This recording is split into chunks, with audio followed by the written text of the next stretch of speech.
how to replace the wipers in Ford Escape. It's very easy. Here is easy system.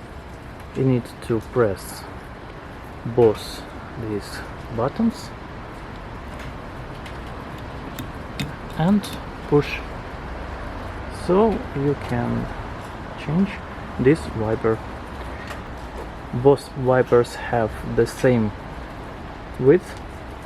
You can see it on the screen, so you will not miss. To return it on its place, just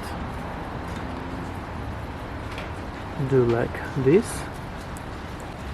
and you need to click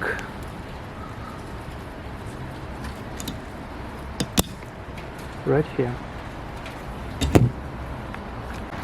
To replace back wiper, you need to push with your finger in this hole. Just place finger here and push, and the wiper will click off.